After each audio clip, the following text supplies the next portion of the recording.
자, 이번에 이제 동계 부분을 이제 볼게요. 동계 부분 앞부분에 중국 통일 과정은 이제 앞에 했으니까 좀 더 넘어가고요. 여기에서 정간의 치유와 관련된 내용은 이제 그 한의중 내용하고 이제 많이 겹치니까 넘어갈게요. 자, 그 다음에 쭉쭉 넘어가서 어디를 이제 보냐면요. 여기에 이제 육도부 관련된 내용을 좀 볼게요. 그래서 당원 초기 60년간 그 세력이 최대한 발전하여 동호는 한반도 북부, 서는 중앙아시아, 북부는 시베리아 남부에서 남쪽의 인도차이나 반도에는 강대한 지역을 지배하게 됐다. 그래서 정복지의 이민족을 한제 이주시켜 하나시키었으며 강대한 병방을 통치하기 위해서 태종대와 고종을 거쳐가고 육도부를 설치를 했죠. 그래서 도호부의 장관이었던 도호는 중앙에 파견하고 이런 것은 군정과 민정을 총괄하며 그 아래 정복지 왕과 추장을 지방관 임명하여 어느 정도 자치를 인정해주는 기미 정책을 취했다. 그래갖고 당의 이러한 발전은 제국 내 교통은 물론 주변 여러 나라 교류를 촉진시켰다. 마치 이때에는 서남아시아 사라산 제국들이 이제 출현해서 당나라의 국경과 접하면서 활발한 해상 무역을 전개했으며 사라산 제국은 이제 뭐와 관련된 이슬람 세력을 의미하는 거죠. 네. 자, 이때 이제 이슬람을 대식국이라고 했어요. 대식국. 중국에서는 주로 아바스 왕조 포함해서 주 사라산 왕국, 이슬람 왕국들을 이제 그렇게 불렀고요. 자, 그 다음에 소고트 지방의 호상들도 등장했다. 호이나보다. 자, 이들은 이제 소고드인이죠. 예전에 한번 시험 문제 나왔던 이 부분 나중에 좀 얘기를 할게요. 자, 대당 제국의 이러한 발전은 정치적 면에서 중화주의의 승리뿐만 아니라 문화적인 면에서 정복민의 중국 동화에 의한 동아시아 문화권의 완성에 역사적 의미가 있다. 예. 그래서 동아시아 문화권이 한나 때부터 시작해서 이때 완성이 됐다. 예. 예전에 한번 잠깐 언급을 했었고요. 그다음 그 밑에 보면 당의 육도부가 쭉 나오죠. 그래서 그 도호부 밑에 도독부가 있어요. 그래서 도독부를 총괄을 했는데 보통 안동, 안국, 선우, 그다음 북정, 안서, 안남 이렇게 있고 우리나라와 관련된 것들은 이제 평양에 설치한 그 안동도호부가 우리나라와 관련돼 있죠. 예, 고구려에 이제 그 수도였던 평양에 위치한 그 안동도호부 밑에 뭐 계린도독부나 이렇게 용징도독부를 뒀던 거죠. 자, 그 다음에 이제 당제국에서 이제 변화해서 추천부를 볼게요. 자, 여기 보면 추천부가 이제 보면 이 당시 이제 추천부를 반대했던 세력들 대거 수청을 했는데 대개 보면 어떤 출신들이 많냐면 강릉 집단들이 많아요. 그래서 무우파들은 상동지방 출신들이 많고 그래서 이때 영희 6년에 왕항우를 이제 패출하고 무우가 항우로 책봉을 하는 것은 단순한 정치적 사건이 아니에요. 그걸 반대했던 사람들은 되게 보면 그 강릉 집단이기 때문에 개국공신 집단들 대거 몰락을 시키고 누가 등장을 시켰다? 상동 지역의 새로운 관료들을 대거 무우 정권을 담당했던 게 의미가 있다. 이렇게 보시면 돼요. 그래서 서기 690년에 무우는 정식으로 황제를 칭하고 중국 고대 주나라 이상을 제한다는 명분으로 국호를 주덜 내세우고요. 수도를 장안 대신에 동도 낙양을 신도로 해서 정치 군사적 중심지로 삼고 그 구귀족을 수청한 후에 과거제도를 확대했다. 그래서 신진 관료들을 대거 등용을 했다. 이런 것도 이제 쭉 있으니까 좀 기억을 해두시고요. 그다음에 무우 시대 때 이제 이 사람이 정치를 좀 잘했던 게 뭐냐면 생산력이 지속적으로 상승했고 사회 질서도 안정됐으며 그래도 농민 반란이 거의 없었다고 그래요. 이 시대에. 강남 지역의 물자를 원활히 수송하여 국방을 충실했고 내가 안정화됐다. 이런 내용들 파악을 해주시고요. 잠깐만요. 자, 그래도 이제 이 사람은 이제 이때 상당히 안정되어 있고요. 주례에 따라서 간제를 기억했어요. 요거 좀 기억을 해주세요. 주례를 따라서 간제를 기억했다. 왜냐면 이게 예전에 기출에 나왔거든요. 오답으로. 그래서 무추추 개혁과 관련돼 갖고 한번 시험에 나왔기 때문에 요 부분을 좀 기억을 해둘 필요가 있어요. 요 부분을. 자, 그 다음에 이제 사상적으로 도교 대신에 불교를 신봉했어요. 왜냐면 이걸 좀 알려면 이제 그 당시 천사도가 있었죠. 도교를 이제 천사도가 이제 도교였는데 이걸 국교화 시켰다고 했죠. 남북 북한 청사들을 통합을 해서 국교화시켜갖고 했는데, 이 도교는 당 나갈 거야. 이 당을 엎었던 이제 추천모 입장 올 때는 불교를 내세울 수밖에 없잖아요. 그래서 불교를 이제 신봉을 했다. 그래서 자기가 이제 살아있는 마치 부처처럼 이렇게 내세웠어요. 그래서 그때 만들어진 거 보면 추천모를 불교 부처처럼 이렇게 모산 그다음에 벽화도 있고 그다음에 이제 석굴도 있고 그래요. 예. 이런 식으로 이제 했다는 것 좀 기억을 해 두시고요. 그 외에도 이 사람은 여러 가지 이제 작업을 정치를 했는데 일단 뭐 이거 외에도 좀 다른 책에서 있는 거 좀 소개시켜 드릴게요. 매간을 통해서 매간을 통해 신흥 서민층을 많이 이제 계층을 등용했어요. 이게 뭐냐? 매간 매직을 통해 신흥 서민 계층을 등용했는데 이건 이제 앞에 있는 거 갖고 좀 보셨어요. 앞에 과거 제도를 통해 신진 관료를 등용했죠.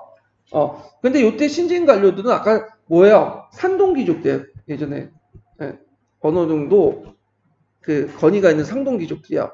그래서 상동귀족들은 예전부터 시문에 되게 능했거든요. 그래갖고 이제 과거를 통해서 했고, 그래서 당나라 과거제도는 특징이 이부시라는 게 있죠. 신허선판을 보는.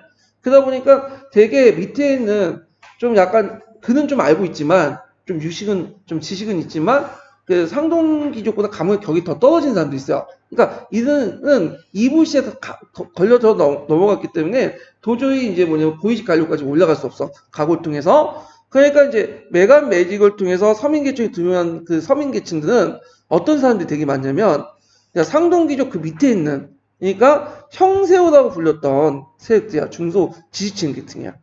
형세호. 이들이 이제 신흥 지주 계층이죠. 그래서 이들이 이제 간직에 진출할 수 있던 거는 이렇게 매간 매직을 통해서 들어가는 그런 경우가 있었거든요. 요걸 얘기하는 거야.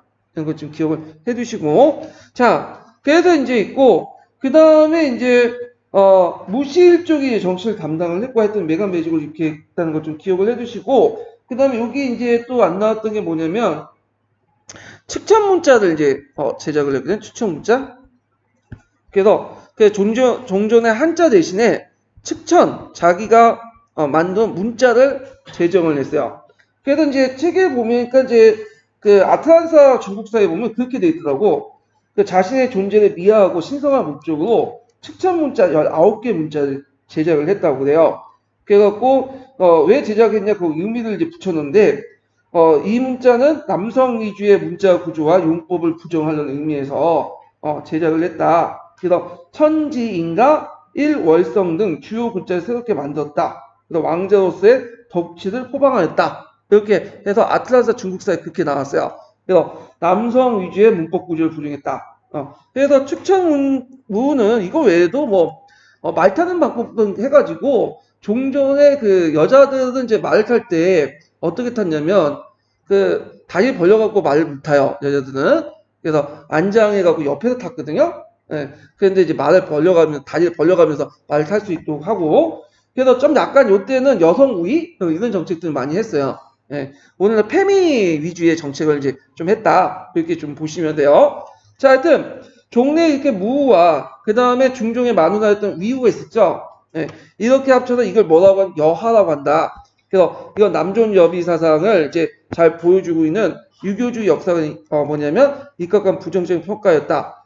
자, 그래서 여성이 정치에 관여하고 황제 위에 오른 것은 중국의 유교주의 사상에서는 상상할 수 없는 이변이었다. 그래서 전무후무한 것이죠. 축전무 외에는 여자가 황제가 된 적이 없어요. 중국에서.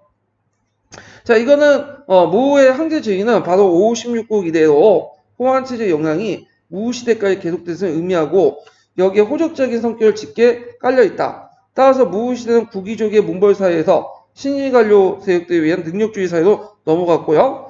그 다음에 무 45년 동안 엄밀 45년이 아니라 15년이에요. 이거 잘못된 것 같아. 황제가 이제 통치했던 시기는 15년이고 아마 그 전까지 이제 무가 고종의 첩이 되고 나서 그 기간까지 다 합칠 것 같은데 실제 통치 연연은 15년이에요. 자, 15년 동안 농민 반란이 거의 일어나지 않았다는 객관적 사실은 이를 증명한다. 그래갖고 이제 요 내용들이 있다는 것 좀 기억을 해두시고, 예전에 무춘추와 관련되었고 잠깐 언급됐어요. 오답. 그래서 이것도 이제 좀 보고, 왕왕서에 이제 개혁정치, 외왕서에 개혁정치, 그 왕왕서 개혁정치 때 잠깐 언급됐다. 이제 얘기를 해드리려고 했는데 잘못, 얘기를 한 것 같고. 자, 그러면 이제, 율령체제에 넘어갈게요. 일단. 자, 율령의 연원과 특색을 볼게요. 다 수나라 당나라 제국 때는 지난 때 이제 발달된 관료지 지배 국가 체제가 완성된 시기였는데 이때 율령 격식이 있죠. 기본적인 거지만 한번 살펴볼게요. 율은 뭐죠? 형법이죠. 영은 행정법 규약. 그 다음에 격은 시행세칙 그건 인시법이죠. 예. 그 다음에 식은 시행세칙인데 거기 좀 설명한 게 이제 격이라는 것은 되게 예전에 율령에서 이제 새로운 율령으로 넘어갈 때 이게 뭐냐면 메꿔주는 법이 임시법 격이에요. 그래서 격은 예전에 항제 조칙 중에 잘 돼 있는 것들을 모아놓은 거군요. 그 다음에 식이라는 것은 율령의 하부 뭐냐면 법률이야. 세목들을 정해놓은 것이 식이죠. 그래서 이 율령 격식이 이제 형성되기 시작한 걸 보면 동아시아 교과서에서는 율과 영이라는 의미가 오늘날 우리가 알고 있는 율과 영의 의미가 언제 성립됐냐면 서진시대 때 성립됐어요. 서진시대 때. 되게 이제 서진시대 때니까 4세기 초반이겠죠. 게다가 이제 위진남북조 시대 때 격가식이 생기고 그래서 율령격식이라는 말이 이제 고정화된 거는 언제 때냐면 수당 때예요. 서진에서 이제 시작돼서 율령격식이라는 말이 수당 때 완성이 됐다. 이런 것들을 이제 같이 기억을 해 두시면 돼요. 그러니까 최근에 이제 고이왕이 율령제를 실시했다고 해가지고 말들이 많잖아요. 그게 왜 말들이 많냐면, 고이왕이 이제 시는 되게 보면 이제 어느 시대하고 겹치냐면 서진시대하고 겹쳐요. 그러니까 서진 때 이미 율령이 이제 딱 고착됐는데 그 동시대 율령을 공표했다는 게 말이 안 되죠. 좀 뒤에 공표를 해야지. 그래갖고 이제 삼국사기 기록에도 율령을 공표했다는 내용이 없어요. 법률을 새롭게 제정했단 말이지. 그러니까 그 법률이 중국식 율령이라는 의미는 꼭 아니잖아요. 자, 그래서 뭐 이렇게 이제 연결돼서 이제 보시면 될 것 같아요. 그래서 뭐 율의 기원이 있고 있는데 이건 쭉 넘어갈게요. 예. 자, 그래서 이제 이런 율령 있고 그다음 뒤에 넘어가고 이제 서진부터 볼게요. 자, 서진에 성립된 율령은 북조의 이민족 지배하에서 그 내용이 상당히 수정이 가해졌다. 격과 식이라는 불리는 보안법구가 그 시대에 등장했는데 이후 수와 당에 전해진 율령 격식의 법칙을 완성했다. 자, 율령의 성립과 그 특색은 이렇게 역사적 변화 과정을 반영하고 있다. 때문에 직접적인 관료제의 운영을 구정하는 것이면서도 국가의 관료 지배를 위해 위로는 관료에서 아래는 서민에 이르기까지 신분제를 유지하는 것을 중시 여겼다. 그래갖고 이제 뭐와 연결되냐면 양천제와 연결돼. 양천제. 그래서 양천제라는 것은 자유민 양인 양인가 그 다음에 천유 이렇게 구분하는 제도죠. 노민. 그래서 이제 양과 청을 구분해서 예전에는 천민은 솔직히 노비는 국가 권력 배제에 밖에 있었어요. 근데 천민조차도 국가 권력의 신분체제 이렇게 편입을 시켰고 율령이 명시를 되는 거야. 예, 그래서 신분제도 또 연결돼 있어요. 이거는요. 그 율령제에 운영됐던 관료제의 기초는 당연히 국가의 직접적인 소농의 지배체제였다. 현재 당률은 당률 소위라고 남아 전했는데 그 율령이 역대 개원율이라고 이제 주장했는데 최근에 고종이 영인율 가능성이 높다. 이런 내용이 있고요. 그래서 당령은 이때 이제 이를 뺏긴 1번의 0이 남아있어 대체를 모습할 수 있다. 뭐 이런 것도 있고, 투급한 모습, 문서와 동학 문서에서 그 1번 남아있다. 이렇게 있고요. 자, 그 다음에, 율령에서 명시된 주요 내용이 지방간제와 그 다음에 행정간제, 지방간제하고 중앙간제, 이런 것들이고, 또 신문제, 양천제, 이런 것들이 명시되어 있어요. 그러면 이제 여기에서 율령간제를 좀 볼게요. 율령에 어떻게 중앙간제를, 명시했는가? 당대 간제의 중심은 삼성 육부죠. 수나라 이어받아서 삼성은 중서성, 문화성, 상서성이에요. 자, 기본적인 건 중서성에서 뭘 하죠? 조칙과 법안을 기초를 해. 그러니까 입안을 하죠. 입안을. 조칙을 입안을 해요. 입안. 그래서 예전에 제가 중서성에서 그 조칙과 법안을 결정한다. 이렇게 이제 얘기를 한 적이 있는데, 그걸 또 문제를 냈어요, 제가. 그래서 이제 재작년인가? 3년 전에 그 문제를 냈는데, 고등학교 문제를 냈는데, 옆에 있는 선생님이 검토하면서, 이게 결정은 항제가 하는 거 아니냐. 그 말 하더라고. 그래서 맞아. 항제가 하고, 여기에서는 입안을 해요. 예. 그래서 입안을 하고, 문화성에서는 그걸 내려보내갖고 뭘 하는 거죠? 심의를 내요. 예. 심의를 내서 그게 마음에 안 들면 이제 뭘 할 수 있냐면, 봉박을 할 수 있어요. 거부권을 행사할 수 있어요. 그리고 상서성에서 이걸 받아가지고 뭐죠? 실행을 하죠. 그래서 이부, 호부, 예부, 병부, 형부, 공부 이렇게 해요. 그러면 최종 결정은 누가 할까요? 항제가 하는 거죠. 그럼 항제가 일단 정책을 위반하고 결정을 하는데 누구하고 먼저 상의하겠어? 중소성에 상의하죠. 그래서 중소에 기초한 조치는 항제 위사가 반영된 거야. 일단 예. 그래서 문화성에서 그 조치를 심의하고 봉박이 있고 그래서 이 봉박권의 의미는 항제 전제를 전제하는 기족적 특징을 보여주고 있다. 예. 그리고 상서성 집행기구로서 당 초기 재임 장관이 상서정을 임명하지 않았기 때문에 실제로 이제 그게 제일 높은 게 자복야, 오교가, 복야 두 개가 있었거든요. 근데 복야가 그나 중서야 문화시중보다는 격이 낮았어요. 그러니까 상서정이 실제 중서성과 문화성의 하부기구 정도 역할을 한 거라고 보시면 돼요. 그러니까 재상 역할은 중서정하고 문화시중 이렇게 이제 보시면 될 것 같고요. 그럼 왜 상서정이 없고 실제 차관 역할밖에 하는 복야밖에 없냐? 상서정은 그다음 당태종 이세민이 황제가 즉위하기 전에 잠깐 있었던 자리예요. 그러다 보니까 이제 이 사람 황제가 되니까 황제가 있었던 자리에는 신하가 감히 뭐냐면 거기에 있지 못한다는 논리로 상서정 자리를 상서정 자리를 공석을 해놓은 거예요. 우리나라도 상서정이 그렇게 심이 없죠. 우리나라도 왜냐하면 상서정 자체가 그다음에 왕족들 이제 종친들 명예직이기 때문에 심이 없는 거야. 그래서 뭐 당나라나 우리나라 어쨌든 간에 이 상서정이 별로 힘이 없어. 예. 그러다 보니까 이제 이런 것도 있고. 자, 그래서 황제권이 강했다는 측근 중서성을 중시하게 여겼다. 자, 수대와 마찬가지로 당대의 관리를 선발하기 위한 각오가 이제 했는데 귀족 세력이 컸던 당대에는 간음을 음서를 통해 관리를 되거나 임유다 해갖고 하급 관리가 유예관으로서 승진하는 경우가 있는데 이게 무슨 말이냐면 일단은 들어갈 때 가거나 뭐 이런 것도 음소로 들어가는 게 아니라 일단 계약직으로 들어가요. 예. 그리고 맡은 일도 뭐 풍간직이 아니라 일종의 말단 행정직이야. 니도 들어가는 거야. 니도 간계통이 아니라 니계통으로 들어간 거야. 그러다가 이제 어느 정도 능력이 되면 간계통으로 들어가요. 간품 안으로. 예. 간계통. 그래서 니에 들어갔다 간으로 들어가는 것을 보통 임류라고 해요. 임류. 우리나라도 있었죠. 고려시대 때. 그래서 고려시대 같은 게 서리 계층 같은 경우에는 상급 서리 같은 경우에는 어디로 들어갈 수 있어요? 간풍으로 들어갈 수 있죠. 그래서 이제 음서를 처음 받을 때 서리직을 받다가 이걸 입사직이라고 하죠. 입사직을 받아가지고 들어가는 사람들이 많았어요. 물론 미입사직도 있었지만 자 하여튼 이렇게 있었다는 거. 그래서 이제 있었고 또 이렇게 시험을 봐서 이제 관리가 되는 각오를 통해서 관리가 되는 거죠. 그래서 음서 그 다음에 임류, 그 다음에 이렇게 시험을 보는 세 개의 경로가 있었다. 그 다음에 이제 지방의 인재는 중앙에 예비해서 시험을 보는 제도가 항공이라는 제도가 있었죠. 생도가 있었고 제과가 있었어. 그래서 시험을 세 가지 종류로 나눌 수 있어요. 항공, 생도, 제과 이렇게. 그 중에 우리가 알고 있는 그 과거 제도는 어디에 속하겠어요? 항공에 속하겠죠. 항공. 예. 그래서 이제 있고 그럼 여기 과거를 이제 보죠. 항공. 자, 당나라 과거제도는 2층제로 구성되어 있죠. 그래서 먼저 1층, 첫 번째 단계에서는 예부에서 봐요. 학과별로. 그래서 보통 명경하고 수재를 보죠. 수재는 나중에 없어지고 이제 진사를 보죠. 그리고 나서 2부시를 보는데 이거는 신, 언, 서, 판이야.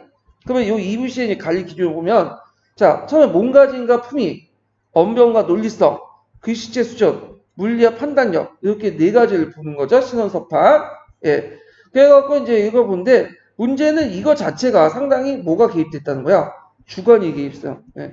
그러다 보니까 그 당시에는 뭐 커튼 치고 이렇게 보는 것도 아니죠. 얼굴 면대면으로 보는 건데 그러다 보니까 자기가 아는 사람이었어. 자기 예전에 어릴 때부터 얘가 우리 집에 왔다 갔다 했고, 그 집안이 우리 일가 친척이고, 알고 있는 집안 사람들이야. 그러면, 근데 어떤 사람은 듣보잡이야. 전혀 모르는 사람이 왔어. 그러면 이제 두세 명이 왔다면, 두 명이 딱 시험을 봤다면, 여러분 누굴 뽑겠어요? 알고 있는 사람 뽑겠지. 듣보잡 안 뽑잖아? 그러니까 이제 여기에도 문제가 생긴 게, 이걸 하다 보니까, 주로 누구를 뽑냐? 문벌 귀족들을 뽑아요. 그러니까 아무리 그 밑에 있는 이제 주로 신은 지지층이겠죠. 밑에 이제 좀, 이런 사람들은 자기가 학식이 있어도 과거 시험에 잘 합격 못해.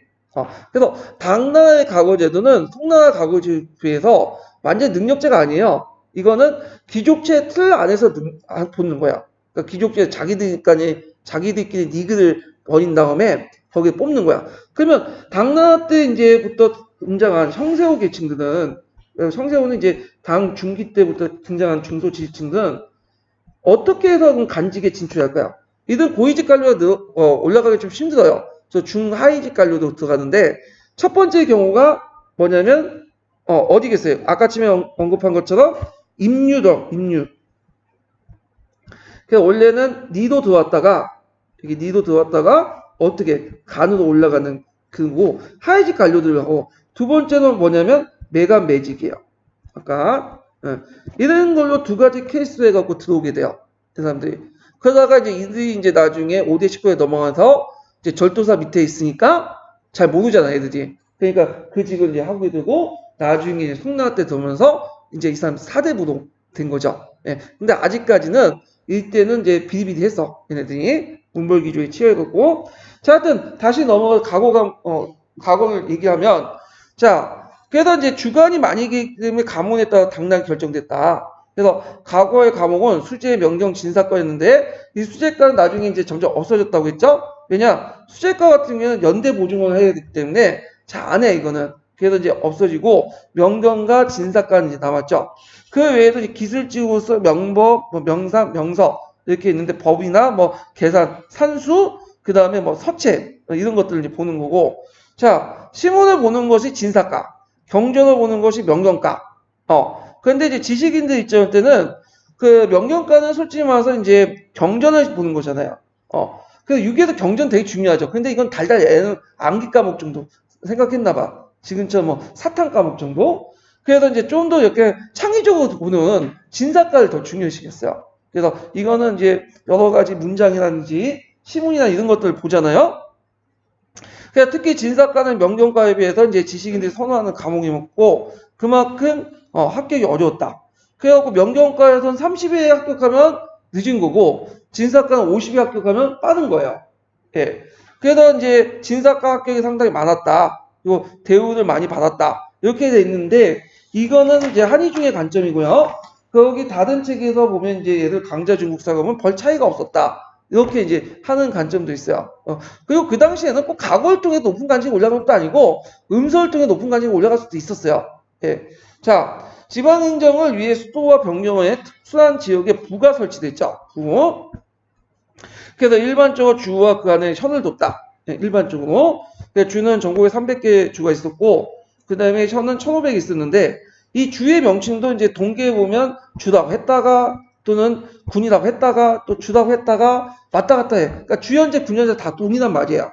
자, 깨도 이제 있고 그 다음에 태종 때 전국에 10도 나눴는데 도는 행정단위가 아니라 순찰은 지휘적 구역이다. 고려하고 비슷하죠? 고려도 도라는 것은 원래 처음에는 그 행정단위가 아니었잖아요. 안찰사들이 이제 순찰 감찰 구역이었죠. 자, 그러다가 이제 그 현종 때 최방청치사가 되어서 15도가 행정 업무를 맡게 돼요. 그래서 이제 행정구역이 돼버린 거고. 자, 그 다음에 이제 여기부터 이제 간풍의 기원인데 이거는 쭉 보시면 될 것 같고요. 아까 전에 이제 설명했던 것도 있고, 그 다음 하층민들 내용이 있고, 천민들 종류가 있다는 걸 좀 기억을 해두시면 될 것 같고, 자, 균전제의 조용조 제도를 볼게요. 자, 당시 피의 지배층 중 천민은 비교적 소수였고, 대부분 양민이었다. 그 양민이 대부분 농민이었죠. 소농민을 대상으로 북이 이래 당대까지 군전제가 실시되었으나 북주에서 군전제와 수당의 군전에 몇 가지 차이가 있다. 우선 이제 첫 번째 보면 그 나눠주는 그 토지의 어떤 지목이 달라. 전투의 종류가. 그래서 북위의 군전제에서는 전투의 종류가 상전, 마전, 노전이죠. 예. 그리고 이제 상전이라는 것은 뭐냐면 불안수전, 마전은 그 뭐냐면 말을 심을 수 있는 토지를 주는 거야. 근데 이거 두 가지 견해가 있어. 이거 나중에 반납한다. 아니라는 두 가지가 있어. 한수전과 불안수전. 두 가지 견해가 있고, 노조는 나중에 반납을 해줘. 한수전이죠. 근데 이제 예전에 말한 것처럼 노조는 점점 어떻게 되죠? 상전화돼요. 상전화.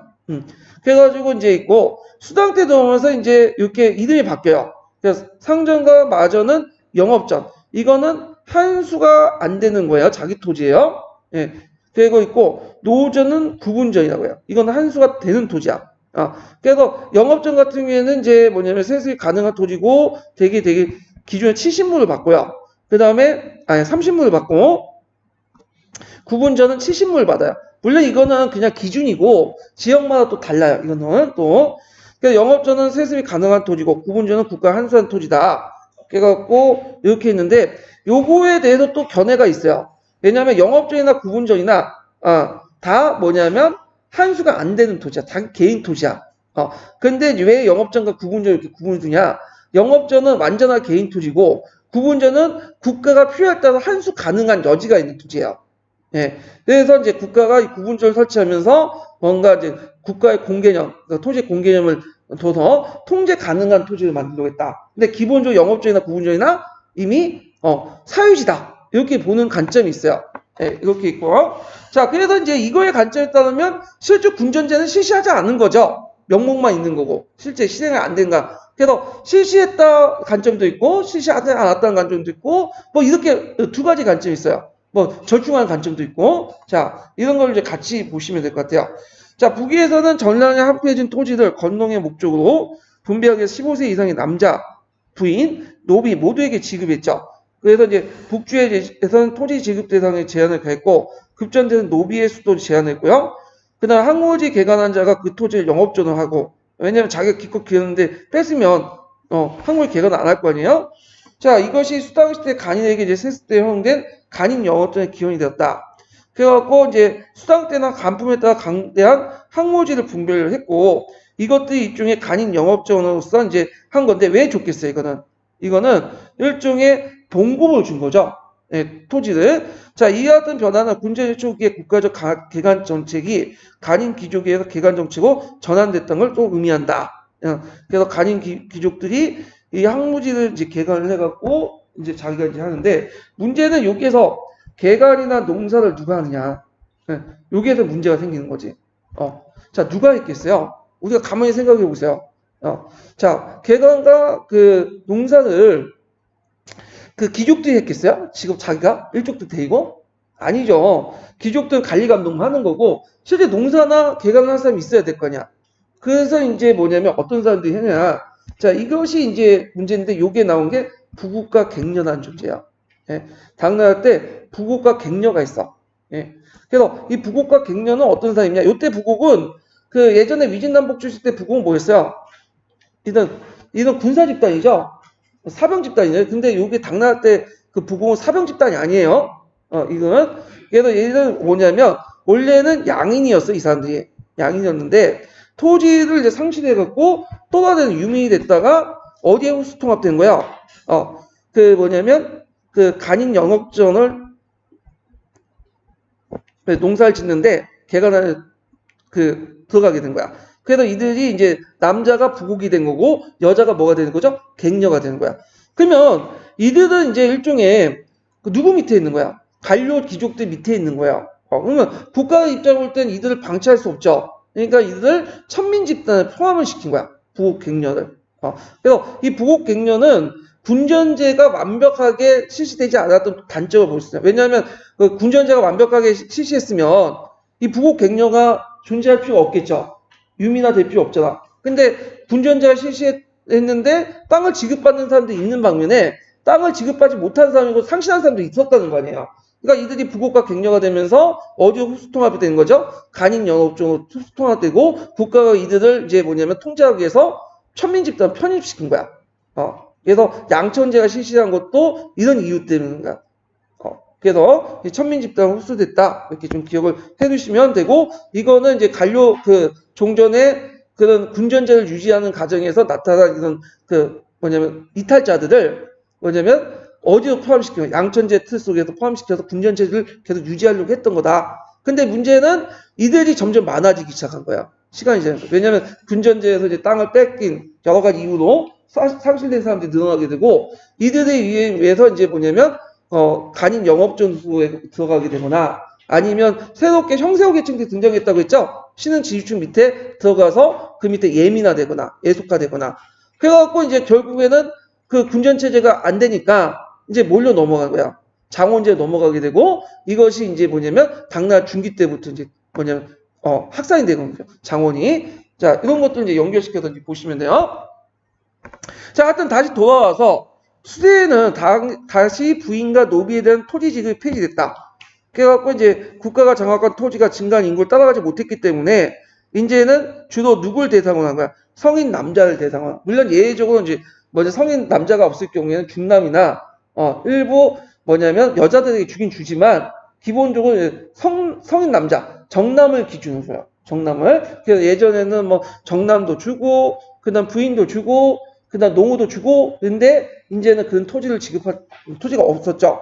자, 그래서 이제 이렇게 해서 성인 남자를 줘서 정남을 상당히 강조했다. 자, 그러면 당대 군전의 내용은 다음과 같다. 일단 남자는 18세가 되면 정남이죠.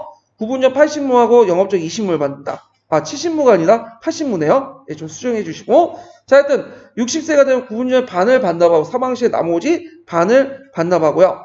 여자는 원칙적으로 수전의 대상이 아니에요. 다만 가부의 경우는 먹고 살아야 될 거냐. 그래서 구분전 30무를 받고 그다음 불구자 병든자는 구분전 40무를 받고요. 그다음에 가처제나 그러니까 뭐냐면 그 가부나 불구자의 호주의 경우에는 구분전 20무를 더 받아요. 그 외에 중남의 경우에 있는데 중남은 그 호주의 경우 그러니까 중남은 원칙적으로 이제 청소년 같은 경우에는 토지를 못 받게 돼 있어요. 근데 얘가 호주의 경우 그러니까 집안에 성인 남자가 없어. 그럴 경우에는 성인 남자 반만 받아요. 이렇게. 그 다음에 양민의 경우에는 이제 원택지 이제 1무를 받고, 그 다음에 천민의 경우 5인당 1무를 받아요. 그래서 이제 이렇게 원택지 같은 경우에는 텃밭 정도 보시면 돼요. 그냥 간단하게. 자, 근데 이제 토지가 넓은 지역을 이제 가낭이라고 하고, 그 다음에 그 반대로 토지가 넓은 지역은 협평이라고 하죠. 그래서 가낭 같은 경우에는 토지가 넓은데 인구가 적어. 그러면 어떻게 되겠어요? 더 지급하죠. 원칙에서 또 플러스 하는 거고 반대로 토지는 적고 인구가 많은 협평은 오히려 원칙보다는 급전되죠. 토지가 적다 보니까 이런 것도 있어요. 자, 그러면 군전제는 이제 그렇게 있고 그러면 공짜 주냐? 그게 아니죠. 세상 공짜가 없어요. 군제를 했으니까 대신에 이제 뭘 해야 돼? 조용조나 요역에 동원돼야 되고 또 어디 끌려가야 되죠? 군대에 끌려야 돼. 이게 부병제죠. 그래서 조용조, 군전제, 부병제는 3일치로 해서 연결돼 있어요. 그러면 급전의 대가로 농민은 기본적으로 조용조와 자묘에 부담을 낸다. 조용조는 이제 뭐 여러분도 알다시피 이제 그래서 조 이렇게 이제 있죠. 그래서 조는 속이석, 용은 여격이 동원되는 거고 조는 이제 견작, 그래서 이제 견해각 비단 이런 식으로 내는 거죠. 그래서 자묘는 이제 그때그때 필요할 때마다 이제 동원되는 거고 일종의 지방세라고 보시면 될 것 같아요. 그래서 이러한 조용조와 자묘는 노동력 갖춘 성인 남자의 징세 기준으로 했기 때문에 그 세액은 집안 내 성인 남자 수에 따라 달라졌고 그래서 이것은 자산의 다가와 무관 인두세적 성격이 강하고 있다. 성인 남자들 수에 따라서 결정되죠. 자, 국가가 전토를 지급한 소농민의 생산과 생활을 보장한다는 이념에서 볼 때 제사의 차등을 고조한 여지가 없었던 것으로 보인다. 그래서 이제 보통 이게 있어요. 군전을 할 때는 원칙상 군등분배요. 군등분배. 그러다 보니까 조용조나 이런 것들 자묘에 동원할 때는 어떤 식으로 할까요? 군등징수죠. 네. 그만큼 받을 만큼 뭐냐면 군등한 징수를 하는 거야. 내가 성인 남자 우리 집안이 뭐 2명이다. 그러면 2명이 할당하는 군등징수를 하는 거야. 이런 식으로 이제 하는 거죠. 근데 실제로 남자가 많다고 해서 그 집안이 잘 사는 것도 아니잖아. 그래서 지지 못 살 수 있는 거고. 그러다 보니까 이제 여기에서 이제 뭔가 언밸런스가 안 맞는 거죠. 예. 그런 것들이 나중에 더 벌어지는 거. 오히려 남자보다는 토지가 얼마나 많냐에 따라서 그 당시 그 집안의 경쟁력이 좌우되는데 이런 것들을 고려를 안 하는 거야. 자, 그러다가 이제 나중에 이제 당초에 이제 시간이 지나면서 당초 이상의 원리를 벗어나서 토지가 어떻게 될까? 토지에 양극화가 일어나죠. 점점 토지 차이가 일어나. 그래서 어떤 사람은 토지를 많이 갖고 있고 어떤 사람은 토지를 적게 갖고 있어요. 또 어떤 사람은 자산이 많고 어떤 사람은 자산이 적어. 그래도 이제 안 되겠다. 이게 이제 뭐냐면 이걸 제대로 지금 기본의 조용주 체제에서 기존의 어떤 그 토지의 소유나 자산의 소유를 제대로 파악을 못하고 있다. 그래서 이제 뭐가 나오냐면 임시세금이었던 호세와 지세가 나온 거야. 그러니까 요때 호세와 지세는 임시세금이야. 임시세금. 호세는 뭐냐면 호에 부과된 일종의 재산세야.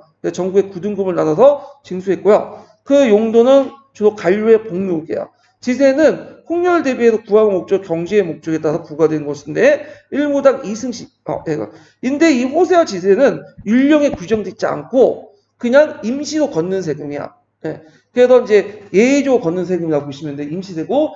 근데 항상 그렇지만 나중에 시간이 지나면 예가 뭐죠? 원칙이 되는 거죠. 그래서 호세와 지세가 일종의 현실에 맞기 때문에 자산이나 토지다 이런 것들을 고려해갖고 걷기 때문에 나중에 이제 호세와 지세가 양세법 때 부각이 되면서 이제 모든 세금을 뭐냐면 호세와 지세라는 이름으로 걷게 되는 거야.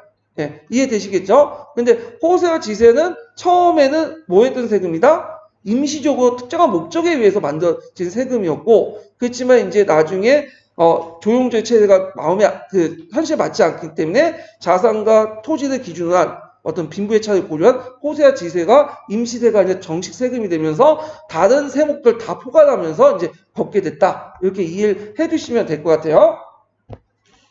자, 그 다음에 균전제가 시행됐는가? 이거 되게 많이 많아.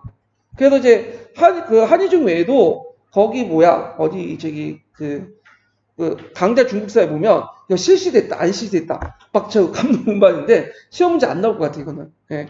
그냥 요거는 한번 읽어보세요. 이런 것들은 좀 학계에 계속 논의가 있기 때문에 이런 예매한 것들은 뭐냐면 시험 나오기 좀 힘들어. 예. 그래서 이렇게 이제 기억을 해두시면 될 것 같고요. 자, 그러면 이제 부병제를 보죠. 부병제. 자, 이 부병제를 정리하기 전에 이제 이거를 정확적인 이제 시스템을 좀 알아야 되기 때문에 잠깐 제가 제 강의 교재에 있는 내용을 좀 정리하면서 좀 얘기를 할게요. 예, 좀 보면.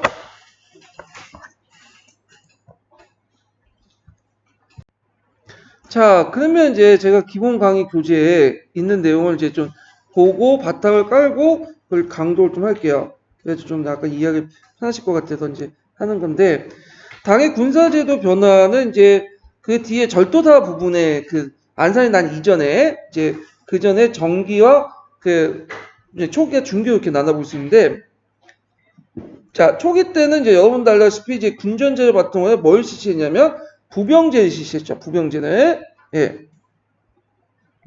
그래서 부병제를 실시를 했다. 예. 그래서 이제 지방에 절충부를 두고요. 절충부를 두고. 절충부는 이제 뭐냐, 일종의 훈련소라고 보시면 돼요. 훈련소. 그래갖고 이제 그 절충부를 설치하고 절충부에 등록된 농민들이 평상시에 농민으로 일을 하다가 생업을 종사하다가 그 당시 농한계 이용의 훈련을 받아요. 훈련을. 예.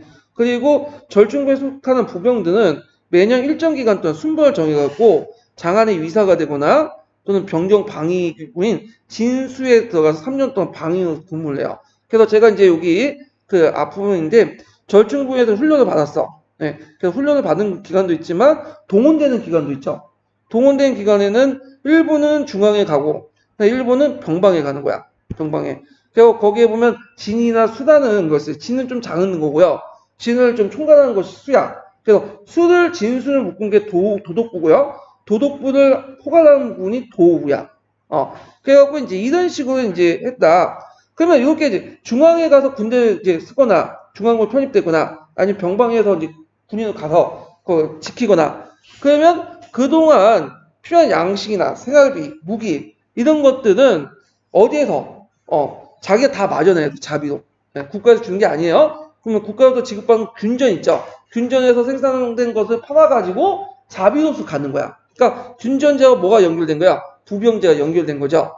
자, 그래서 이제 군전제가 있을 때까지 부병제가 계속 유지가 됐어. 근데 이제 시간이 지나면서 이게 깨지게 되죠. 여러 가지 문제점 때문에. 자, 그럼 보면 왜 부병제가 여러 가지 문제점이 있냐 하면 자, 일단은 이 부병제 중에 제일 중요한 게 기본이 되는 것이 이제 병력 기본이 되는 게 절충부예요. 절충부. 여기에서 이제 모여가지고 병력이 다른데 파견되기 때문에 문제는 절충부가 특정한 지역에 집중돼 있다는 거야. 주로 경조부, 그러니까 이제 그 장안을 지키는 그 부분과 태원부, 하남, 그러니까 이제 수도나 그 다음에 북방에 이제 경비하는 데 있죠. 그런데 군사적 요지에만 집중돼. 주로 어느 지역이 많을까요? 강남이 아니라 강북 지역에 집중돼 있어. 강남은 본래 없어. 두세 개? 근데 인구는 점점 이제 강북보다 강남이 점점 많아지죠. 그런데 강북은 인구 비례에 따라서 너무 많은 그 절충부가 있고, 근데 강남 같은 경우에는 별로 없어. 그러면 사람들이, 뭐냐면, 어디로 가겠어요, 당연히. 강북 버리고 강남 가겠지. 거기는 뭐 군역이 의미가 별로 없으니까. 그러니까 당나라 정부에서는 그걸 막기 위해서 본적지주의를 내세요. 한번 이제 딱 여기에 호적에 있으면 다른 데 이주를 금지시켜. 왜? 강남으로 도망을 가니까.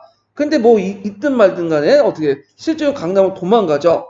그래서 그 도망된 호를 뭐냐면 본족지에서 벗어난 호를 뭐라면 도호라고 해요. 이 도호의 비중이 점점 늘어나죠.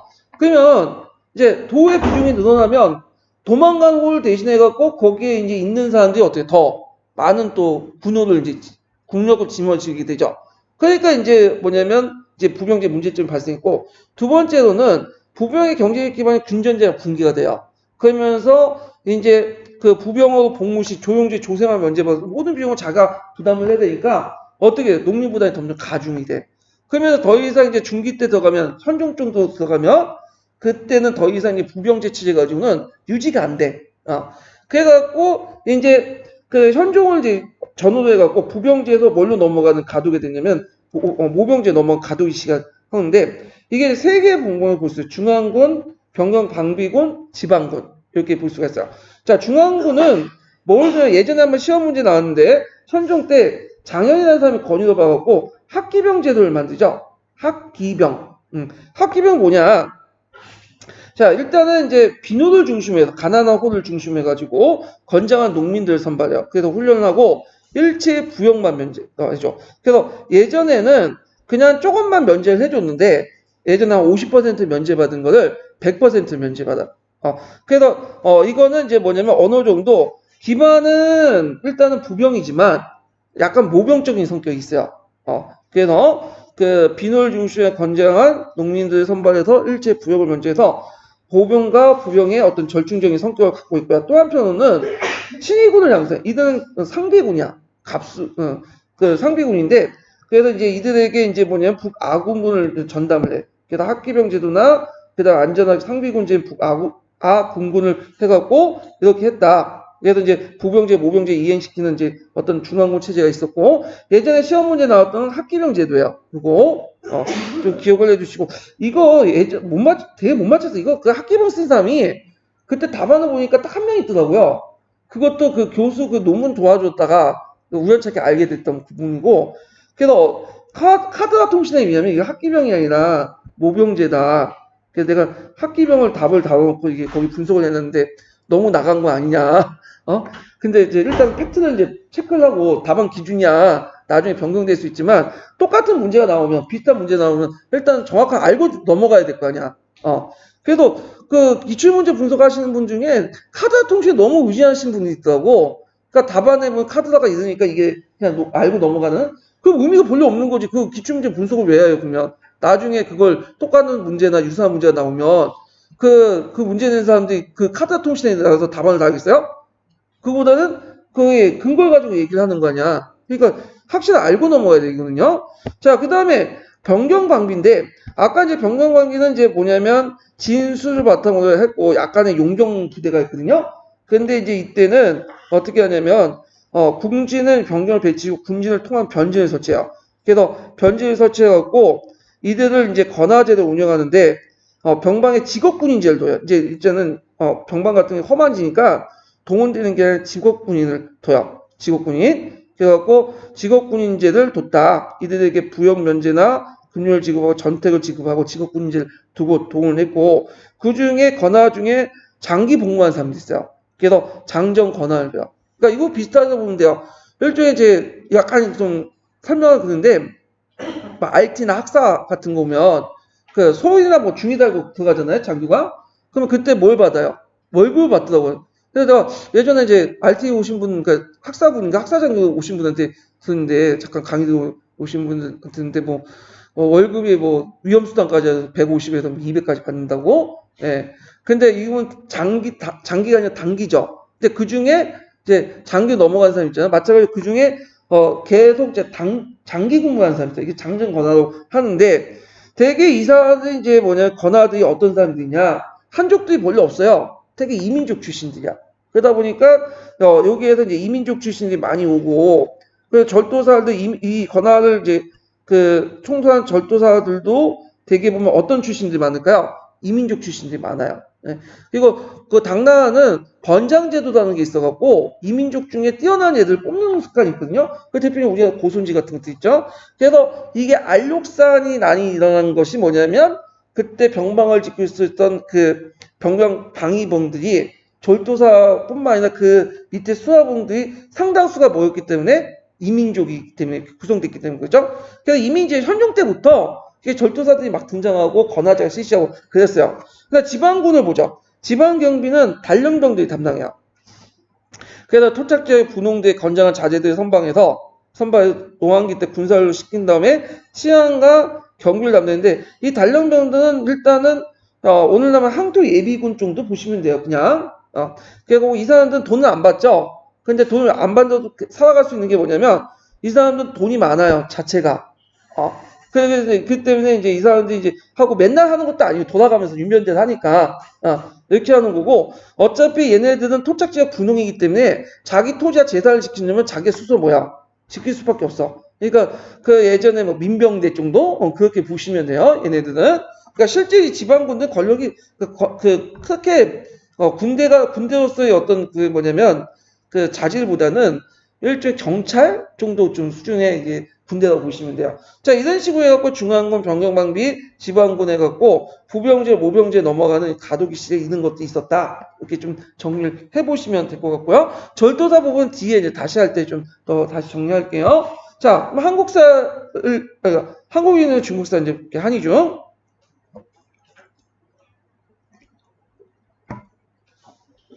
자, 수당제국에서 군전제에서 이제 조용조와 함께 부병제 시행에 주연의 농민들 병사를 징집했고 이를 위해서 당주에서는 지방의 절충부를 뒀죠. 그래서 여기에 병역에 해당 농민들은 등록시켜서 평상시에 농민 생업에 종사했다가 농한기 이용해서 훈련을 받았다. 그래서 절충부 수는 전성기 때 전국에 630개가 존재했고 부병의 수는 60만이었다. 근데 절충부의 문제점이 뭐라고 했어요? 주로 강남보다는 강북에 집중돼 있죠. 그러니까 이게 이제 군역의 의무가 평준화되지 못했던 거고 도망가려고 했기 때문에 자, 이들 제 절충부는 각각 수도와 궁전의 도성을 경비하는 16기 육솔부 어느 한쪽에 소속되어 병사들이 일정 기간 동안 순번을 정해는 이들의 지휘를 받으며 위사 근무를 했다. 근데 이제 위사 근무 외에도 중앙군에 편입된 것뿐에도 지방군이나 아니면 병경방위도 같이 했어요. 이것은 농민들의 과도한 부담이 되었고 결국 지방에서 병사가 타지방으로 도망가는 현상마저 생겨났다. 그 다음에 부병은 재역기간 중에 한 번 진수에 들어가서 불리는 병경 방위기간을 3년 동안 해야 돼. 그래서 이때 부병은 복역기간 동안 양식과 생활비용 및 무기까지 개인의 비용을 충당하기 때문에 국가의 군사비용을 크게 줄이는 방면에 부병의 부담은 가중하게 되었다. 그러니까 군전을 지급받더라도 군전이 이제 그에서 생산된 양이 군역을 담당할 만큼 많지가 않았던 것 같아요. 예. 그래서 이제 경제 부담이 컸고, 그리고 부병이 속한 절충부 또한 심하게 편제되어 있었죠. 그래서 수도인 경주부를 주위에서 절충부 약 44%가 밀집되어 있었고, 태원이 25%, 하남이 11%, 그리고 강남이 고작 2%밖에 안 돼. 예. 그러니까 이제 이 부병의 부담이 모든 농민의 공평히 부과된 것이 아니라 호족에 등록된 본관의 지리적 위치에 따라 차이가 있고 특히 강북 지역에 많이 됐죠. 따라서 단연히 도망갈 거 아니야. 그래서 이제 본관의 이동을 허용하면서 부병제를 유지할 수 없기 때문에 이주의 자연을 제한했고요. 본족지주의를 철저히 지켰다. 그렇지만 실제로 잘 안 됐죠. 도호가 많이 발생을 하고.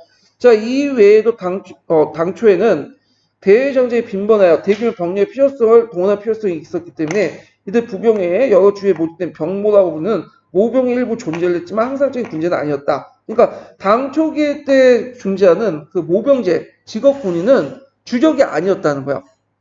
그냥 그때 뭐냐면 했던 거. 그러니까 이제 보조적인 역할을 했던 거죠.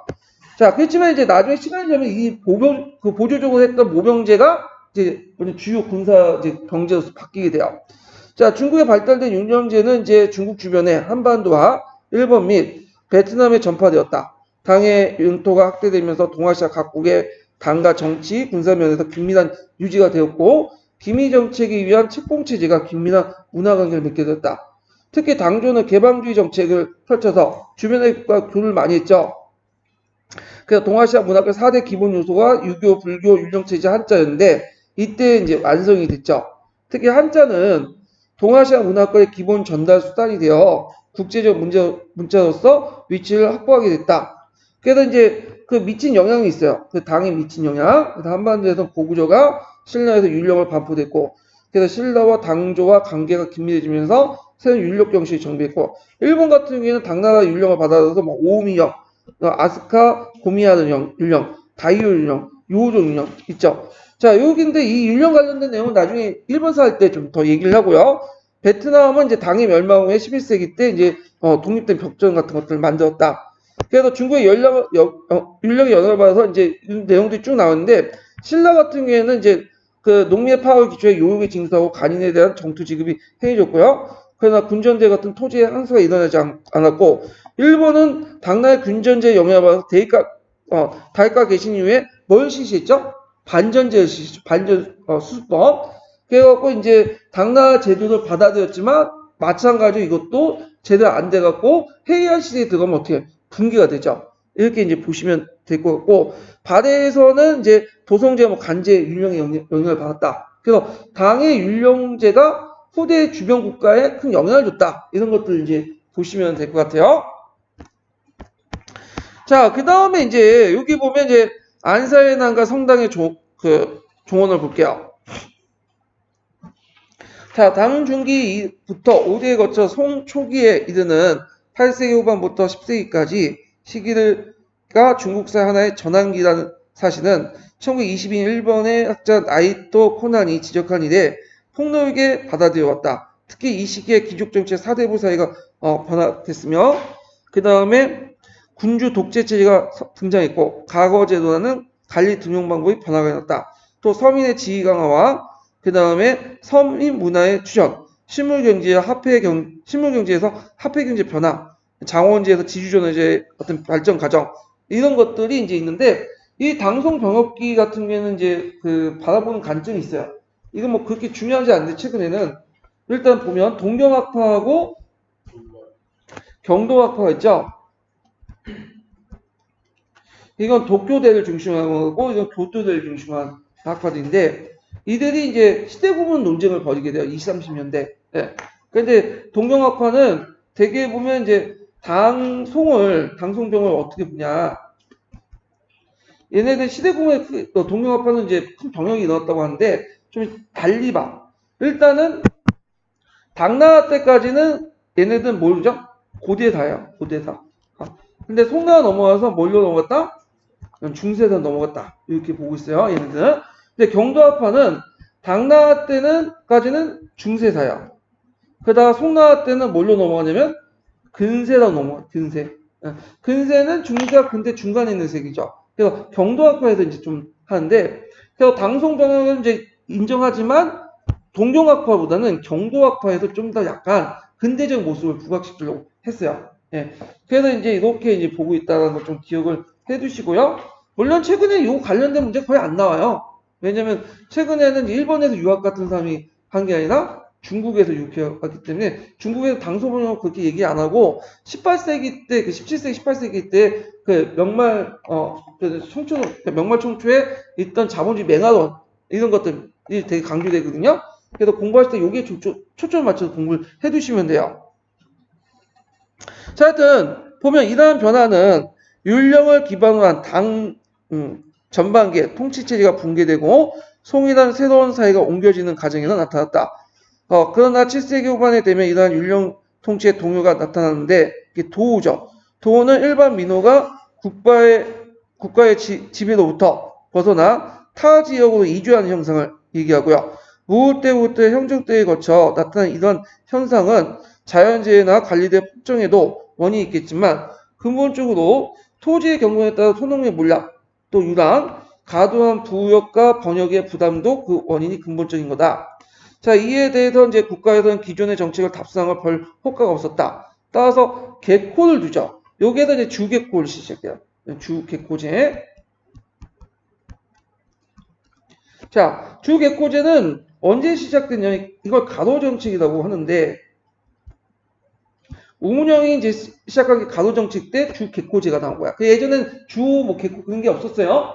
근데 이제 이 우문영의 이제 그 가도정책 부분을 얘기할게요. 요거는 이제 다른 책이 없기 때문에 이거 예전에 기출문제 나왔지만 이거 없더라고요. 그래갖고 요 부분은 이제 좀 약간 설명하고 넘어갈게요. 여기는 제가 정리한 거 보면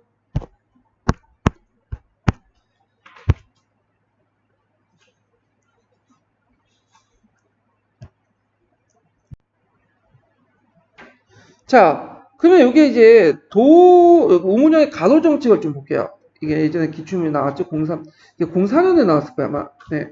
자, 도라는 것은 도망간 호인데 이를 이제 나중에 개코라고 하거든요. 가도정책에서는 군전제를 기반으로 한 어떤 조용제 세제와 구병제 붕괴를 반영을 하고 있고요. 배경은 도가 왜 발생되냐 여러 가지 원인을 찾아올 수 있어. 일단 토지 경영에 의한 소농의 몰락가 유명한 농민층의 분해, 그 다음에 잘충구의 어떤 평균 배치, 그 부병력이 압박을 받았고, 그다음 무후 정권 때 새로운 신흥계층이 등장했죠. 이때 신흥계층들은 주의할 게 뭐냐면 이건 상동귀족이 아니에요. 이건 새롭게 지방에 등장한 홍세호 계층들이야. 그래갖고 이때 이제 그 무후 정권 이후부터 이제 과거제도를 이제 많이 활성화됐잖아요. 그 예전에 상동귀족들이 과거제도를 안 봤어, 과거를. 응. 근데 이때부터 이제 과거제도를 이제 많이 봐요. 상동귀족들이. 그래서 응시를 많이 하고 합격생을 많이 배출하죠. 그러다 보니까 원래 얘네들은 이제 그 지방을 기준으로 해갖고 지방에 있었던 세력들인데 어디에 이주했겠어요, 얘네들? 중앙, 장안에 집중적으로 이주해. 장안. 그러다 보니까 이제는 이들이 이제 지방에서 세력이 없어져요. 이제 안 보여. 다 장안에 집중돼 있으니까. 그러면 그 밑에 있었던 이제 뭐냐 두 번째 세력들이 부각이 되죠. 그 이제 뭐냐 신흥계층, 형세호 계층들이요. 그래서 이 형세호 계층들 아까 전에 그래서 두 가지 방법 관료로 된다고 했죠. 그래서 이제 아까 입사직을 들어가갖고 간직에 진출하거나 그래갖고 이제 니에 들어갔다가 간으로 이렇게 편입되는 윤회간으로 편입되는 그 방법과 그다음 매간 매직 이런 걸 통해서 간직 지출하고 그리고 이걸 바탕으로 해가지고 항총사의 주도적 위치를 확보하게 돼요. 그리고 합법적이나 비합법적인 방법으로 토지를 축적하고요. 응립하면서 이때 도망간 호들을 뭐냐면 응립을 해. 그래서 이런 식으로 해서 세력을 키워나가죠. 자, 세 번째는 외정의 빈번한 외정과 그 다음에 궁정의 사치와 낭비, 관료제 팽창 등의 세금이 또 증가. 자, 이런 여러 가지 이유로 일반민들이 국가 지배로부터 이탈을 하게 되고 이런 결과 이제 개코의 일부가 토지의 획득에 신분을 생성하고 토호보다 가벼운 세금 징수하겠죠. 이게 이제 뭐냐면 굴려온 도지 박힌 도를 뺀다는 거죠. 왜냐하면 그 토호가 입장할 때는 여러 가지 세금을 다 부담을 내는데 개코는 그 국가에서 파악이 안 되기 때문에 세금을 거의 면제받아요. 그러니까 이제 그만큼 부를 축적할 수 있는 뭐냐면 여지가 있겠죠. 자, 그러니까 이제 또 토호도 이제 쫓겨나서 개코가 되는 거죠. 그럼 다른 지역에 가서 또 뭐야? 그런 식으로 부를 축적해서 또 쫓아내. 이런 식으로 인거 돌면서 이제 하는데 그래서 이제 우물 가도 정책은 안 되겠다. 이거 무너진 이제 율령 체제, 군전 체제 좀 복귀시켜야 되겠다. 근데 현실은 그렇지 못하죠. 그러니까 군전제를 유지하면서 윤열 체제 유지하면서 뭐냐면 율령체 보완할 수 있는 뭔가 필요하다. 해갖고 시작한 가도 정책이야. 그러니까 가도 정책은 기본적으로 율령 체제를 보호하는 데 있어요. 율령을 부정하는 게 아니에요. 그렇죠. 율령체제를 이제 뭐냐 많이 붕괴됐으니까 그걸 보완하기 위해서 뭘 실시했다? 가도정책을 실시했어요. 그 역사적 맥락을 보면 율령체제에서 이제 뭐냐면 그 율령체 붕괴 가도기 형상으로 나타난 것이 가도정책이라고 보시면 돼요. 자, 배경을 보면 당초에 율령체제가 고종의 말기 추출 모의시기 때 모순이 노정됐고요. 목적은 그 다음에 호적에 기재됐던 본관으로부터 도망간 도우와 적해전, 그러니까 거기 토지대장에 파악되지 못하는 걸 찾아내서 국가가 다시 장악할 목적으로 한 거죠. 그러니까 토지와 민을 장악한 목적으로 했다. 이렇게 기억을 해두시면 돼요. 이때 이제 도우를 개코도 하고요. 그리고 나머지 주호는 뭐야? 종전에 쓴 토호들이죠. 그래서 주개코라는 제가 이제 형성이 돼요. 주개코제. 그래서 주개코제는 당나 초기 때부터 있었던 제도는 아니고 언제 때부터 우문영의 가도정책이 시작될 때부터 한 거야. 예. 그래갖고 있고 그 이제 우문영의 가도정책 주 내용을 보면 적의 인지, 적의 인정은 뭐냐면 국가가 파악되지 못한 그러니까 토지대장이 없는 숨겨진 땅, 토지들 찾는 거, 은전을 찾는 거죠. 그래서 숨겨진 토지를 찾고 그 다음에 세역 위람의 검찰, 그러니까 역을 도망가는 사람들 있죠. 군역이니 요역이냐면 도망가는 그런 사람들 다시 이제 조사해서 동원시키고 그 도망간 호들을 찾아내는 거야. 그래서 이제 이렇게 찾아내니까 주호와 개코를 보니까 3대2야. 그러니까 토착호가 3이고 어디에도 외지에서 도망간 호가 개코가 2예요. 그래서 이제 점점 시간이 지나면 이제 주호보다는 어디가 많아지겠어요? 개코가 많아지죠. 그래서 나중에 이걸 기반으로 양세법이 이제 성립이 되는데, 그래서 이제 그 내용을 보면요.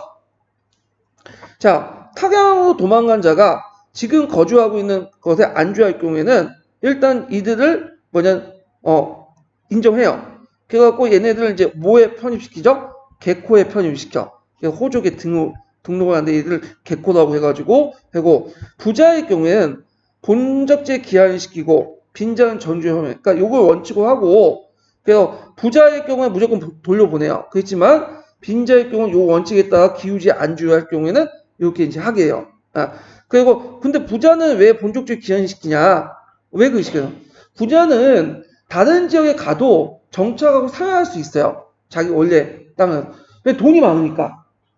근데 빈자 같은 경우에는 돈이 없으니까 다른 지역에 가면 어떻게 해요? 생활 기반이 이미 없어졌죠. 이건 예전에 뭐 본적지는 예전에 조상들의 본적지고 자기한테는 아주 생소한 지역 아니야. 그러면 어떻게 해? 이주 비용도 없고 그 다음에 뭐 정책에도 정책 비용도 없어. 그러면 또 뭐 할까요? 도망가거든. 그러니까 차라리 그냥 거기 거주하는 게 나아. 그런 식으로 해가지고 했다. 그래서 기후지호적에 등재시켜 호구술 증가를 도모했다. 이런 것들 좀 기억을 해두시면 되고요. 자, 의인은 경제 중심은 점점 남이가 됐다. 왜냐하면 다 어디로 도망가죠? 강남으로 도망가죠? 부병력을 또 피하기 위해서. 그래서 이제 있고 이걸 통해서 이제 본족지 소환주의에서 강남이 하도 많다 보니까 이제 거주지 부족주의로 전환됐다. 그래서 종전에 부병이 뭐냐면 한쪽에 치중되니까 절충부 한쪽에 치중되니까 본족지주의로 가고 어떻게든 유지하려고 했죠. 근데 그게 안 되니까 건갈 정책을 통해서 가도 정책을 통해서 거주지 부족주의 해갖고 현실 인정하는 정책으로 바뀌게 돼요. 그러면 이제 결과를 볼게요. 자, 상당한 정토가 건갈되고요, 파악되고 신흥 관료들의 반대가 심하다. 이때 신흥 관료들은 이제 주로 어떤 계층이냐? 아까처럼 말한 형세호 계층들, 지방에 있는 형세호 계층들. 그다음 개코가 제도화돼서 민의 통치 변화를 갖고 이제 있고 토와 개코의 비율, 그러니까 주와 개코의 비율이 불균등하다. 그러니까 세금을 내고 하는데 토가 내는 세금과 개코가 내는 세금이 차별이 있어. 어디에 더 부과를 할까요? 주호예요, 개코예요? 주호죠. 왜? 개코한테 너무 많이 부과를 할 경우에는 얘들이 또 어떻게 해? 도망가잖아.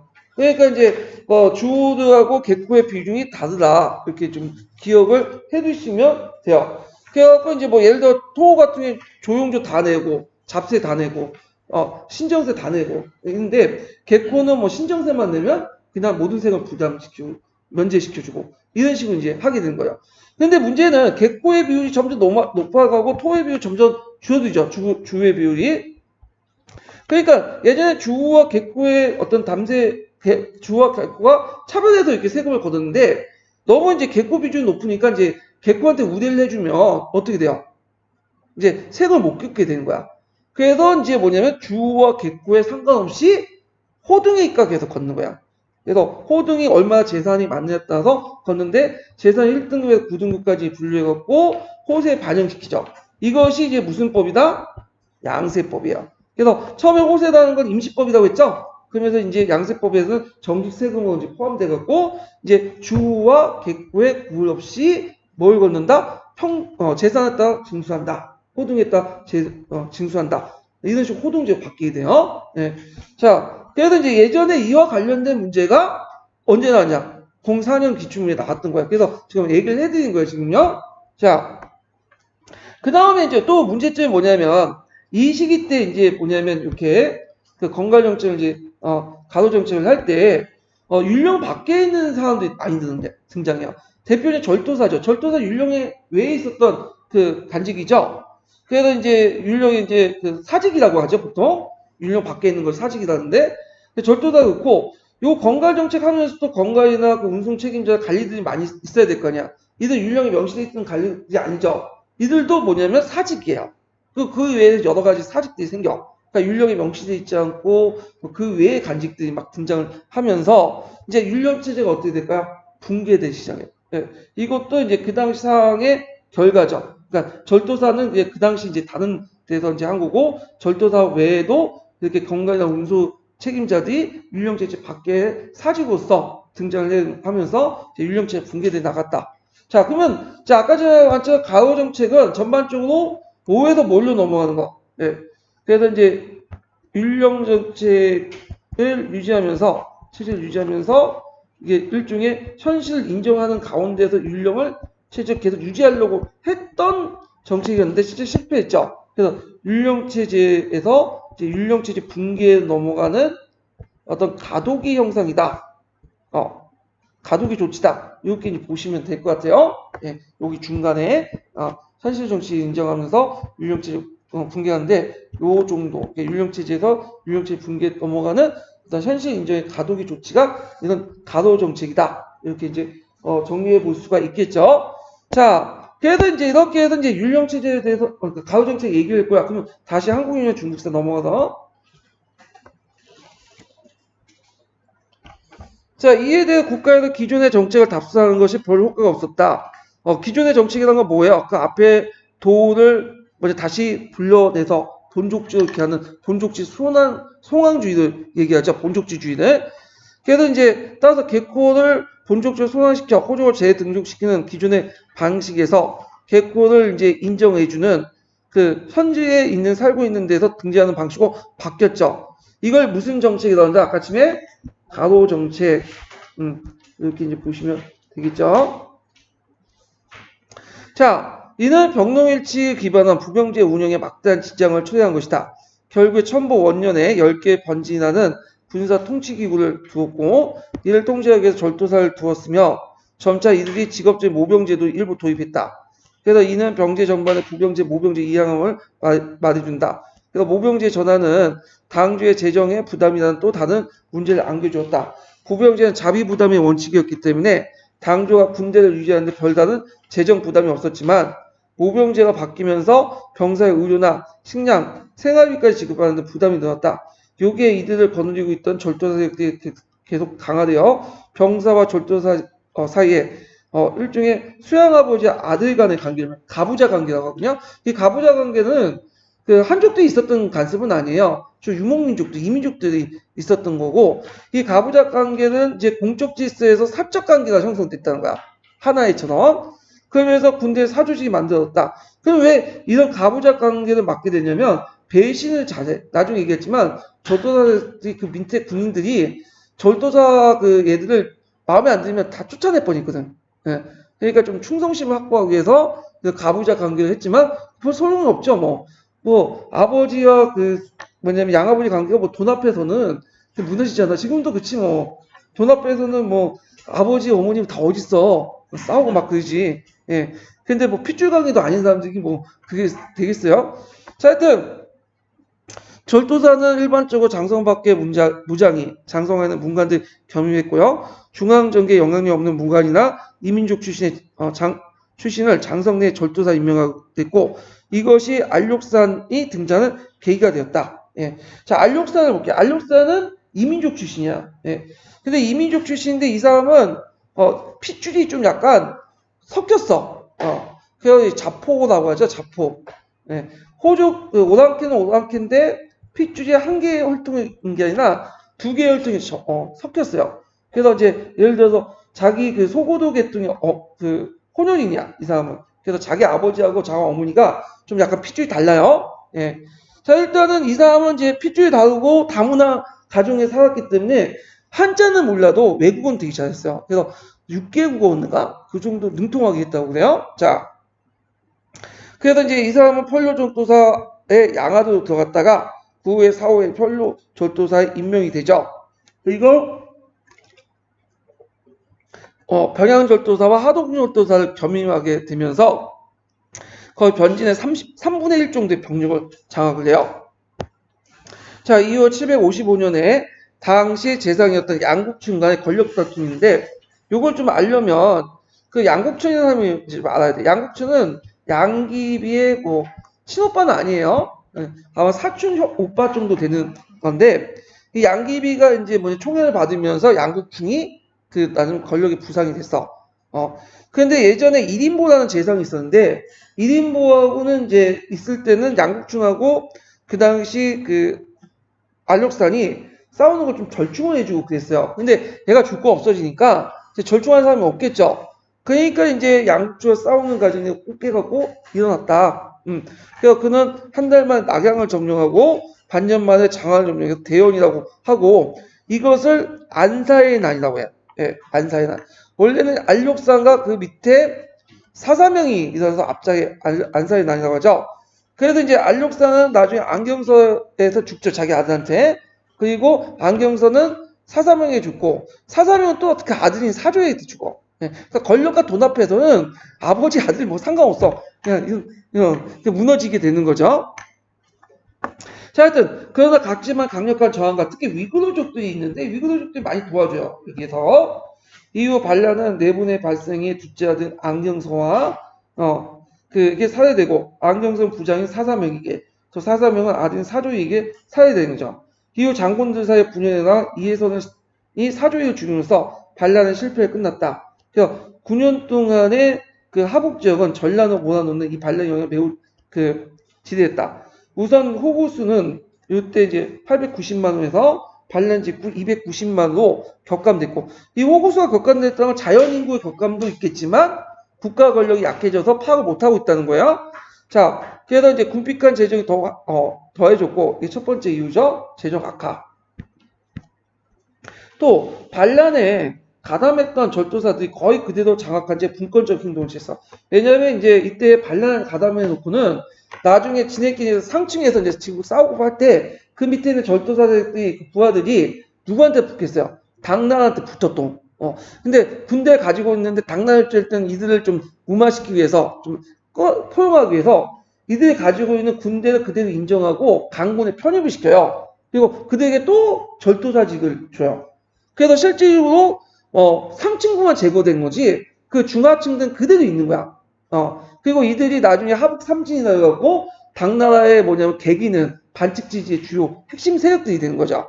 자, 거기에다 두 번째로 예전부터 헌정 때부터 이제 어떻게 모병제도 전환이 됐어. 완전히 전환됐죠. 그래서 이제 이렇게 해갖고 이렇게 전환됐다. 종원했다. 그래갖고 예전에 그 군전제 그 다음에 부병제 조용조 체제가 무너지고 있었는데 이게 완전히 이제 확인사살 시킨 게 무슨 난이야? 안사의 난이죠. 그래서 안사의 난 때 장원제도 완전히 정책이 됐고 그 다음에 부병제는 모병제로 됐고 그 다음에 이제 조용조는 뭐가 된 거야? 양세법으로 바뀌게 된 거죠. 이렇게. 그렇지만 안사의 난 이전부터 이름이 무너지기 시작한 거거든요. 예. 근데 안사의 난을 결정을 계기로 해서 많이 무너지게 되면서 이게 종전에 이렇게 유지됐던 율령체제가 어떻게 돼요? 붕괴되고 이제는 율령체제 대신에 새로운 체제가 필요했던 거죠.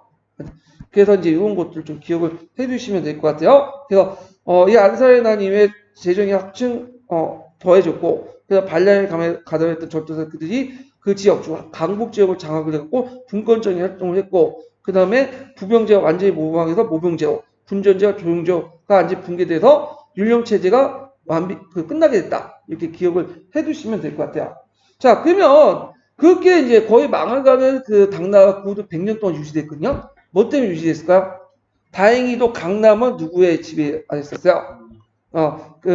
당나라 중앙정부의 지배했었죠. 그래서 강남이 그 당시에 이제 거의 이제 강볼 능가했거든요. 그 시기는. 그러다 보니까 인구도 많고, 그러다 보니까 100년 더 유지될 수 있었는데, 그 강남조차도 나중에 무슨 난을 계기로 항소의 난을 통해서 완전히 촉토받았죠. 그러니까 이제 더 이상 당나라를 유지할 수 없었던 거예요. 예. 그래서 이런 것들 이제 보시면 되고, 그 다음에 그 밑에 이제 번진체제의 성립 과정이 있는데, 요 부분은, 잠깐만요. 동계들 좀 있다가 있는데, 동계 읽기 전, 그러니까 요 부분은 동계 좀 읽고 그 다음에 넘어갈게요. 예. 동계 한번 펴보세요. 자, 현종 관련된 내용을 볼게요. 그래서 무가 죽은 후에 중종이 다시 항해에 올렸으나 위우한테 독사당하고 그때 이제 항실 내분을 수습하고 당제국 번영을 하는 건 현종이죠. 그래서 현종 치세는 개원과 그 다음에 천보 이렇게 두 가지 연호상이 있어요. 그런데 전반 보면 개원이 상당히 잘했기 때문에 개원에 치다고 하죠. 그러니까 초기 때는 이제 뭐 명재산 요순이니 송경이니 이런 사람들 해서 국정을 펴놨고 정치적 문벌 귀족들을 억제하고 민재를 널리 등용하고요. 경제적 호구 증가와 농업 생산 발전을 꾀했다. 그 다음에 군사적으로 훌륭한 장수를 선유하고 병경 안정을 도모하니 사회 전체가 병을 누리고 역사상 이걸 개원의 치라고 한다. 그래서 이제 아까 얘기한 것처럼 이제 호구 수가 늘어났다고 했죠. 그래서 그때 수도 장안의 인구는 100만이 나는 국제 도시로서 성당 문화가 되게 발달됐다. 되게 이 성당 문화는 어떤 문화냐면 되게 이제 당나라 문화기를 네 시로 나눠요. 초당, 성당, 중당, 그 다음에 만당 이렇게 나누는데 제일 발달된 시기가 성당이에요. 그래서 우리가 알고 있는 이백이라든지 두부라든지 그런 사람들 다 뭐야 요 시기에 나왔던 사람들이죠. 네. 그래서 이제 있고 그러나 개원시 때의 경영은 차츰 어두운 그림자가 드리우기 시작했다. 그래서 당제국의 기반이 됐던 율령체제가 사회 내부적 모순에 의해서 무너지면서 당대 제국의 질서가 와해됐고 그러니까 율령체가 이미 현종 때 무천주부터 해갖고 그 뭐냐면 현종 때부터 무너지기 시작했다 보시면 돼요. 예. 그 율령체제 붕괴는 먼저 군전제에 비롯됐고 현종 때 폭발적인 인구 증가, 더 이상 농민들에게 토지를 지급할 토지가 없었어. 예. 그러다 보니까 거기에도 또 장원제가 확대돼갖고 그래서 이제 이런 토지가 더 지급할 게 없었죠. 거기에다 군전 농민들이 이제 부병을 진병하기 어렵게 되죠. 그래서 부병제로 버리고 모병제로 전환되게 돼요. 이게 이제 이때는 이제 가도기 시기라고 보시면 돼요. 그래서 중앙군 같은 경우에는 학기제, 금군, 아군 이런 것들 하고 그 다음에 또 지방군 같은 경우에는 단령병들 이렇게 하고 그 다음에 변경에서는 절도사들이 이제 등장을 했던 시기 요걸 보게 되죠. 그래서 모병제는 직업 군인제도로서 병농일제 부병제도와 그 성격이 전혀 다른데 자 이것은 중국의 병제상 커다란 변혁의 원인이 아닐 수 없다. 당의 모병제는 무력이 뛰어난 북방의 유목민이 다수 충원되었고 이들은 당말의 어떤 그 대변란의 중대한 불씨가 되었다. 당은 강대한 용도를 수비하기 위해서 육도부 대신에 이제 10절도사를 설치해요. 현종 때부터. 그래서 그 용병의 모집과 훈련 절도사에게 맡겼고요. 그 군사를 강화했지만 이민족이 많이 기용됐기 때문에 외인 부대적 성격을 띠게 되면서 우인의 행포를 가져오게 됐다. 이러한 군사제도의 변화는 안사의 난의 대단을 초래했고 5대 절도사들의 어떤 행포를 가능케 했다. 그리고 이때 이제 북방주의 하락되면서 정보광주에 출현했다. 그래서 예전에 당나라가 군사를 강하고 기틀을 마련했으면 뭐야 잡을 수 있겠죠 주변을. 근데 당 말부터 해갖고 이제 혼란기 있고 송나라가 또 문치주의 내세우면서 어떻게 돼요? 정보광주에 등장을 하게 된 거야. 정보광주 등장하니까 항상 우리가 이제 고달프죠? 중국을 칠 때마다 한 번씩 건들고 들어가니까. 예. 그러니까 우리나라 같은 이제 그 중진국들은 내가 보니까 주변에 뭔가 패권국가가 딱 한 명이 있어야지 딱 질서가 잡히는 것 같아. 예, 여러 명 있으면 막 지네끼리 싸우고 지금 골치 아프잖아요. 미국에 줄을 쓸 거나 중국에 줄을 쓸 거나 해서 왔다 갔다 하잖아요. 미중 패권 싸움 때문에. 예. 자, 하여튼 이런 것도 있고요. 안사해난과 이제 사회 구조의 변화 보면 요때 양귀비가 이제 뭐냐면 나타나고 안력사 사상이 나타나고 그래서 이제 저는 치고받고 싸워가지고 뭐 안사해난이 있는데 이거는 아까쯤에 얘기를 했으니까 넘어가고요. 자, 우리나라 장군하고 좀 관련된 걸 볼게요. 자, 조정에서는 고손지 장군이 고손지. 고손지 유명하죠? 뭘로 유명해요? 예, 고구려 유민 출신이고 이 사람이 그 무슨 전투에서 탈라스 전투에 참여했다가 패했잖아요. 예, 고손지 같은 이제 유민 출신들이 등장할 수 있었던 게 뭐냐면 번장이라는 제도가 있어요. 그래서 이민족 출신 중에 유능한 사람들을 번장으로 뽑아가지고 기용한 게 있었거든요. 우리나라 고손지라든지 치상지라든지 그런 사람이 대표적인 거죠. 근데 이제 이때 동강을 굳게 지키려 방군인 장안집주를 일단 저지했는데 이때 고손지 장군이 강으로 파견됐고 감시로 파견했던 한간 병령사의 모함으로 인해서 진중에서 헌종의 명령으로 처형돼요. 예, 참 안타깝죠. 그래서 이제 동강이 뚫린 다음에 장안이 함락됐다. 그래갖고 수를 뺏긴 현종은 사초로 도망했고요. 그 과정에서 황제 제일에게 숙종이 되고 사초로 도망갈 때 그 양귀비를 데리고 왔는데 그 이제 나중에 호위했던 군사들이 이제 불만 터뜨린 거야. 이 양귀비 때문에 이제 뭐냐면 알력사에 나인 것 같고 그랬다. 양귀비 죽여라. 결국에는 현종이 양귀비를 죽이게 되죠. 예. 그래서 뭐 안타깝게 끝나게 되는데 자, 그 다음에 이제 뒤에 넘어가서 이렇게 있고 그 다음 안사에 난 이제 내용이 있어요. 그 보면